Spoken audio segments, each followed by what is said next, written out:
What happened to the Walter Cronkrights? What happened to the Ed Bradleys? What happened to news? What happened? Have we become, is this what we become? I can't even believe that you're asking the question if, President Donald J. Racist is a person who's a bigot and is in the White House. Of course he is. You may not think you're a racist.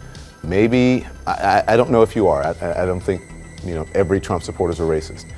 But you certainly had to overlook racism and bigotry in order to make that decision. And we noticed 4 other moments in the past week where people have compared Trump to Adolf Hitler. If the president has brought 1.9 million jobs, say it. It's not going to kill you. If the African American unemployment is the lowest in the history of the United States, say it, for God's sake.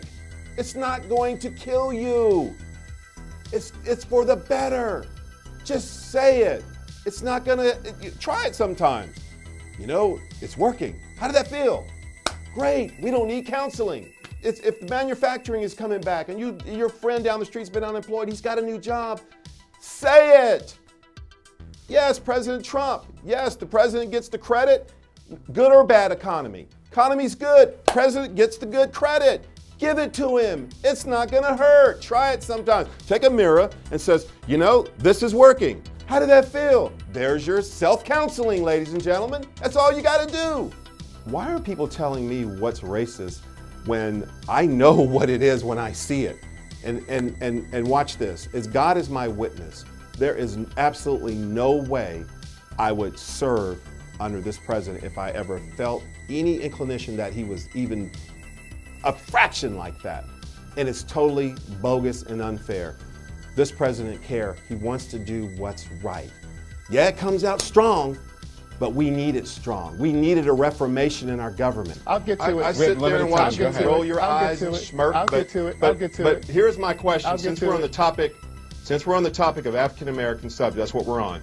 Name one statement that you've heard Donald Trump say about African Americans. Yeah, I've got a short amount of time. Go ahead. No, Charles, first of all, I'm not listening to No, sir. No, Exactly. Hey, why I support the president? Let me tell you why.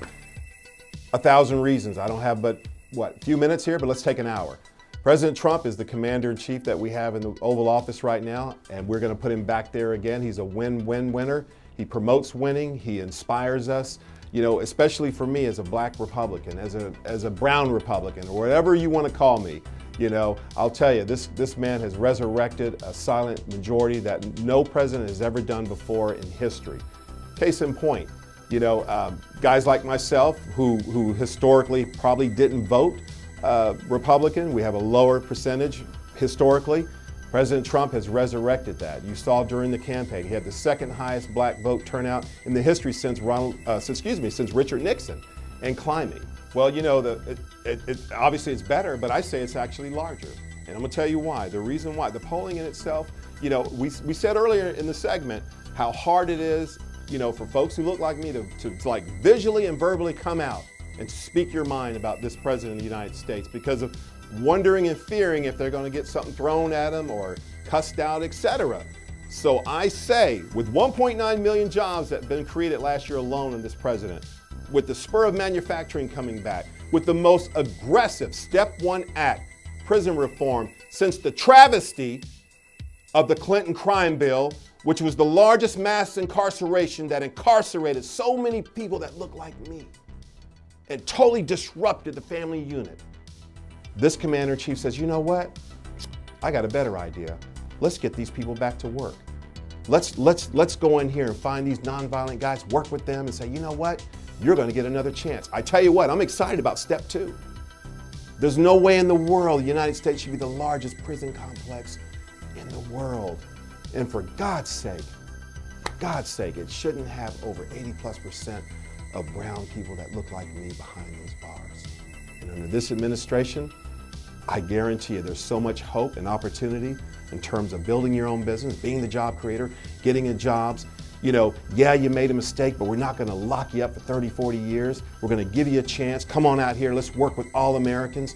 Be a part of this system where we pay taxes back into our system and be a viable citizen in this great nation.